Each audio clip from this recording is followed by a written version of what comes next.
할렐루야. 하나님께 영광 돌립니다. 여러분 모두를 축복합니다. 오늘로 분명 여호와 이레 여호와 샬롬 여호와니시 승리의 날 될 것입니다. 하나님은 반드시 저와 여러분을 통해서 하나님의 뜻을 세우고 하나님이 기뻐하는 승리를 이루시며 영광을 받으실 것을 믿습니다. 자, 오늘은 덮개 네 번째 시간입니다. 고린도전서 15장 20절 말씀입니다. 먼저 기도합니다. 영광을 하나님께 올려드립니다. 감사의 마음으로 하나님을 찬양하며 예배합니다. 주님을 사랑합니다. 종과 말씀을 사모하는 모든 죄 백성들을 축복하시고 주의 보혈을 의지하여 싸우니 우리의 모든 죄를 사하시며 눈을 여시고 귀를 여시고 마음을 열어 주시옵소서. 하나님 말씀의 깊은 것을 깨닫는 시간이 되기를 원합니다. 교회가 감당해야 될 이 하나님의 영광, 구원의 역사, 복음의 능력, 예수 그리스도의 성품과 그 사역과 교회에 위임된 이 모든 사역들을 감당할 수 있는 그런 능력과 지혜를 더하여 주시옵소서. 말씀을 읽을 때 들을 때 우리의 심령이 뜨거워지기를 원합니다. 종을 낮추시고 겸손하게 하시고 오직 말씀의 통로만 되게 하옵소서. 이 말씀을 듣는 사람들의 마음이 닫혀지지 않도록 성령 하나님 강권조로 역사하시기를 원합니다. 예수님의 이름으로 사모하며 축복하며 기도합니다. 아멘. 자, 고린도전서 15장 20절입니다. 그러나 이제 그리스도께서 죽은 자 가운데서 다시 살아나사 잠자는 자들의 첫 열매가 되셨도다. 아멘. 여러분, 지금까지 교회가 없어지지 않고 존속한 이유가 어디 있다고 생각하십니까? 이 하나님의 영광과 복음과 교회의 사역과 이 구원의 길을 지켜내는 수고가 있었겠죠. 교회가 감당해야 될 사역들이 있었기 때문에 존재하는 겁니다. 건물만 있다고 해서 존재하는 것이 아니고 사람만 있다고 해서 존재하는 것이 아니고 우물에 사람들이 갈 때는 그 물이 달기 때문에 가는 것처럼 교회는 구원의 길과 구원의 샘이 터지는 곳이기 때문에 지금까지 존재한 겁니다. 예수님만이 생명의 주라는 것을 끊임없이 교회가 선포할 때에 예수님만이 공의로운 왕이고 우리 가운데 참된 능력을 가진 왕이고 다윗의 후손이라는 것을 끊임없이 우리가 믿고 전파하고 십자가 고난 십자가의 도를 전파할 때 교회가 지금까지 존재한 겁니다. 사람들은 전부 영적인 피로에 이끌리게 되어 있습니다. 이제 마지막으로 교회가 주오실 그날까지 감당해야 될 최고의 복음 중에 하나 바로 부활의 신앙입니다. 백색실을 공고하게 짰는데 이거는 예수 그리스도의 부활을 상징합니다. 여러분, 왜 예수님만이 부활할 수밖에 없는가? 이 가늘게 꼰 배실은 의롭고 순결한 성품을 이야기합니다. 여러분, 부활했다는 것은 죄가 전혀 없는 의롭고 순결한 모습으로의 영화로운 변화입니다. 장차 우리는 이렇게 되어질 겁니다. 지금은 우리가 죄와 허물로 더럽혀진 옷을 입고 있는 것 같아요. 그러나 우리가 부활하면 신령한 영체로 거룩한 의로운 모습으로 영화롭게 변화된 모습의 옷을 입게 될 것입니다. 여러분, 지금까지 끊임없이 사탄은 세상 나라들과 사단에 속한 자들을 통해서 무엇을 공격했겠어요? 부활 신앙이 없어지도록 부활의 신앙을 도전해 왔던 겁니다. 이 바울 시대도 마찬가지예요. 고린도 교회도 이 부활에 대해서 의심하는 자들이 있었고 흔드는 사단의 괴계가 있었습니다.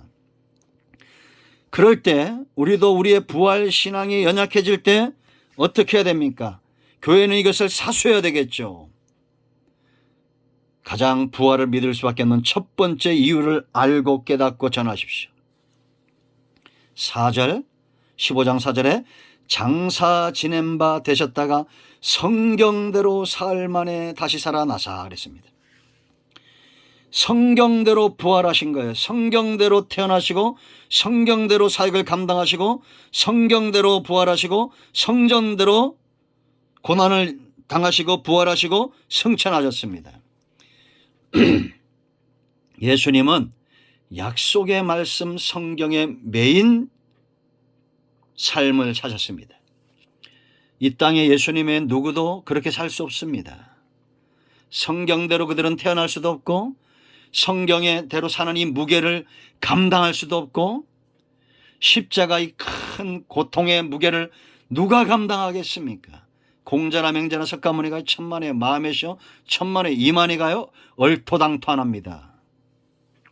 안상홍 어떻게 이 무게를 감당합니까? 부활하신 분, 승천하신 분, 보호자를 회복하신 겁니다. 왕은 하나입니다. 성경대로 이루신 겁니다. 장차 저와 여러분도 성경대로 호련히 부활하게 될 것이고 성경대로 휴거되고 성경대로 하나님 나라의 유업을 얻게 될 것입니다. 아멘. 예수 그리스도의 부활이 없다면 14절 말씀 보세요. 여러분, 믿음도 헛것이다 라고 말합니다. 17절에 그렇게 다시 살아나신 일이 없으면 너희의 믿음도 헛되고 너희가 여전히 죄 가운데 있을 것이다 라고 말합니다. 이 전도도 헛되고 우리가 예수님 안에서 수고하는 모든 것들이 다 헛되고 우리가 예수님 안에서 바라는 것이 다만 이 세상의 삶뿐이면 모든 사람 가운데 우리가 더욱 불쌍한 자다라고 말합니다. 19절에. 그러나 여러분, 예수님 부활하셨습니다. 우리가 복음을 전해야 될 이유고 믿어야 될 이유고 소망을 가져야 될 이유입니다. 아멘. 여러분, 예수님이 부활하셨기 때문에 첫 열매가 되었다는 것은 나머지 열매도 맺는다는 겁니다. 여러분, 열매 추수는 누가 합니까? 농부가 하죠. 오늘 우리가 읽은 말씀, 예수님이 잠자는 자들의 첫 열매가 됐다. 성도는 성경이 죽었다고 말하지 않습니다. 우리는 잠들어 있는 거예요. 그렇기 때문에 우리도 장차 하나님의 열심, 예수님을 죽은 자 가운데 살리신 그 성령의 능력이 저와 여러분도 마침내 사망 권세를 깨뜨리고 부활시키실 것이다 라는 겁니다. 사도 바울이 15장을 끝내면서 이렇게 말합니다. 58절에 그러므로 내 사랑하는 형제들아 견실하며 흔들리지 말고 항상 주의 일에 더욱 힘쓰는 자들이 되라. 이는 너희 수고가 주 안에서 헛되지 않은 줄 알미라. 왜 우리가 견실하고 흔들리지 않고 항상 주의 일에 힘쓰는 자들이 되어야 됩니까? 부활의 신앙을 우리가 믿기 때문이고 반드시 부활할 것, 하나님은 절대 거짓말하지 않는다는 것 우리가 믿기 때문입니다. 지금까지 교회는 이 부활의 신앙을 가지고 흔들리지 않았고 주의 택한 성도들은 항상 견실하고 주의 일에 힘쓰는 삶을 살았습니다. 그들의 수고가 헛되지 않는다는 것을 알았기 때문이에요. 지금까지 여러분 부활을 해방하는 가설이 있었다고 그랬죠. 그게 뭐예요? 기절설. 예수님이 기절했다가 진짜 죽은 게 아니라 기절했다가 깨어났다는 겁니다. 여러분 생각해 보세요. 기절할 만큼 매를 맞은 사람이 기절했다고 칩시다. 무덤 속에 들어가서 1톤이 넘는 그 돌문을 밀고 나온다고요? 오히려 그들이 주장하는 잘못된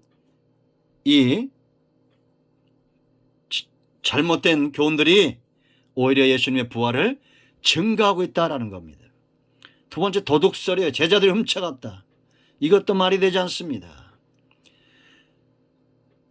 지금까지 5천만이 넘는 사람들이 예수님의 제자들은 사도 요한 외에는 전부 순교를 하죠.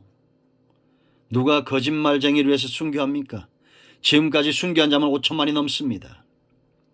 거짓말쟁이에게 부활하지 못한 거짓말쟁이에게 그를 위해서 여러분 순교할 수 있어요? 아닙니다. 그러니까 대제사장들이 훔쳐갔다라는 겁니다. 그러면 제자들이 부활하신 주님을 전할 때 왜 여기 있다 내놓지 않았을까요? 오히려 이들의 거짓된 전파가 예수님의 부활을 증가하고 있다라는 겁니다. 세 번째는 환상설이에요. 환상을 봤다는 겁니다. 여러분, 한두 명도 아니고 500명이 넘는 사람들이 환상을 봅니까? 이것도 말이 되지 않습니다. 우리는 부활의 신앙을 갖습니다. 교회가 가장 중요시 여겨야 될 이 사복음, 생명이신 그리스도, 왕으로 오신 예수 그리스도, 우리를 위해 십자가에 죽으신 예수 그리스도, 부활하신 예수 그리스도, 첫 번째 덕계입니다. 가장 바탕, 기반이 되어야 될, 이것이 무너지면 나머지는 다 허사가 되는 겁니다. 자, 그렇다면 우리가 예수 그리스도 안에 있는 이 생명의 복음, 이것을 지켜내기 위해서 이걸 감싸야 될, 이 덮개가 더럽혀지거나 찢어지면 이 중요한 네 가지의 복음이 무너지게 돼 있어요. 그 부분을 내일 살펴보도록 하겠습니다. 기도합니다. 예수님의 이름을 의지하여 기도합니다. 이 말씀대로 되게 하여 주시옵소서. 우리 가운데 마음이 상한 자, 병든 자 치유하시고 회복시켜 주시기를 원합니다. 예수님의 이름으로 사모하며 축복하며 치유하며 기도합니다. 아멘. 할렐루야. 응답되었습니다. 모든 문제와 질병은 예수 그리스도 앞에 치유되고 회복될지어다. 아멘. 할렐루야.